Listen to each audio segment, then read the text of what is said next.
MLO क्या होता है? क्या MLO में ये बात सामने आती है कि लड़की के साथ जो है जिनसी ताल्लुकात रखे गए? क्यों उस तरफ न रोका जा रहा है कि बच्ची का नशे का टेस्ट कराया जाए? क्यों उस तरफ रोका जा रहा है कि बच्ची के साथ चेक किया जाए कि स्पर्म हैं या नहीं हैं? अस्सलाम वालेकुम जी, मेरा नाम मिर्ज़ा अली बेग है और इस वक्त मैं मौजूद हूँ सिटी कोर्ट कराची में, जहाँ पर दुआ जहरा केस के हवाले से कुछ अहम पेशरफ्त हुई है। गो के इसको डिले कहा जा रहा है। मेरे साथ एडवोकेट राना आसिफ साहब मौजूद हैं। इस केस पर बहुत गहरी निगाह रखते हैं और काफ़ी हियरिंग में हमें दिखे भी हैं, वालिदैन के साथ भी, और जिब्रान नासिर से इनके बहुत ही जो है करीबी मरासिम भी हैं। राना साहब क्या कहते हैं, आज ज़हीर की बेल के हवाले से एक फ़ैसला हुआ है। 17 तारीख तक ज़हीर की बेल को एक्सटेंड कर दिया गया है और 6 तारीख को पुलिस अपनी रिपोर्ट पेश करेगी। क्या ये डिले है या ये केस अब फैसले की तरफ जा रहा है?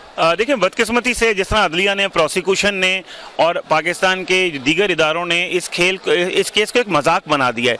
इतने DSP चेंज हो चुके हैं, अब भी चलान अगर आप 6 तारीख को लाएंगे तो इसका मतलब है कि आपने मुलजिम को सहूलत मुहैया की कि वो ज़मानत ले सके, और इसका मतलब है कि आप, सबसे अफसोस की बात है कि ये केस जो है जिस तरह चलाया जा रहा है, इसमें सबसे बड़ा एक मैं कहता हूँ एक जेंडर बायस पहलू ये है कि दुआ को जब इन्होंने पेश किया गया तो एक मर्द चाइल्ड प्रोटेक्शन ऑफिसर के तहत इन्होंने पेश किया गया। क्या सिंध चाइल्ड प्रोटेक्शन अथॉरिटी के अंदर कोई फीमेल चाइल्ड प्रोटेक्शन ऑफिसर मौजूद नहीं है? इसके साथ साथ ये अदालत की जितनी भी कार्रवाई है, इसमें आप देख लें किस कदर माँ बाप को ह्यूमिलेट, 1 नहीं 2 नहीं 3 DSP और कितने इदारे, AVCC के पास पहले तफ्तीश थी, अब SIU के पास आ गई। तो क्या आपके पास फीमेल SP इन्वेस्टिगेशन मौजूद नहीं है? अगर है तो ये उसको क्यों तफ्तीश नहीं दी जा रही? तफ्तीश आपने एक मेल जो बायस्ड इंसान है आपने उनको जाके दे दी, कि जिनको ये भी नहीं पता कि हेयरिंग बच्ची की चैम्बर में करनी चाहिए, कोर्ट में करनी चाहिए। तो ये तमाम सवालात पाकिस्तान के अदालती निज़ाम के ऊपर, पाकिस्तान के प्रोसिक्यूशन के निज़ाम के ऊपर, कि जिस तरह जुनैद गफ्फार साहब ने हाई कोर्ट में इस केस को ख़राब किया, उसके बाद आप देख लें केस फिर दोबारा ट्रायल कोर्ट में आया। ये जो वक्त ज़ाया हुआ, ये कौन इस वक्त का खमियाजा जो है अदा करेगा? फैज़ अहमद फैज़ साहब ने कहा था कि मिट जाएगी मखलूक तो इंसाफ करोगे, मुनसिफ हो तो अब हशर उठा, क्यों नहीं देते?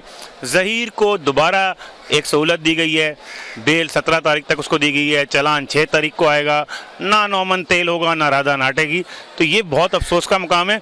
इसके खिलाफ जब तक अब कोई एहतसाब की जुडिशल जो अकाउंटेबिलिटी नहीं होगी, MIT के अंदर नहीं दरख्वास्त दी जाएगी कि ये जज का जो कंडक्ट है, उस वक्त तक पाकिस्तान की बच्चियां महफूज नहीं हैं।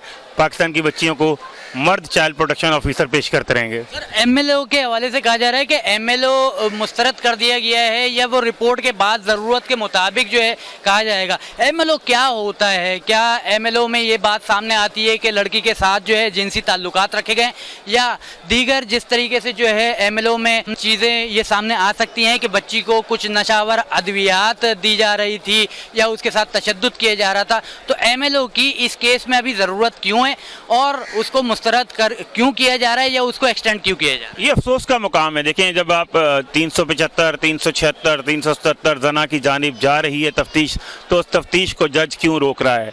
क्यों उस तरफ न रोका जा रहा है कि बच्ची का नशे का टेस्ट कराया जाए? क्यों उस तरफ रोका जा रहा है कि बच्ची के साथ चेक किया जाए कि स्पर्म हैं या नहीं है, या अगर जना हुआ है तो जना का इर्तिकाब हुआ है, और जना अगर हुआ है तो ज़हीर का और इन दोनों का DNA क्यों नहीं कराया जा रहा?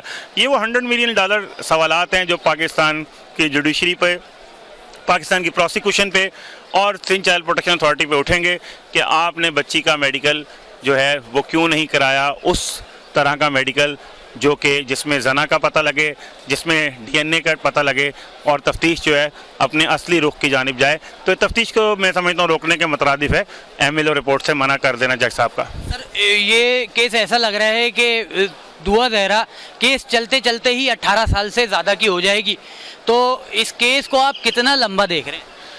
लेकिन अफसोस तो कहना पड़ता है, एक एक दिन, एक एक सेकंड, एक एक लम्हा माँ बाप के लिए अजियत का लम्हा है।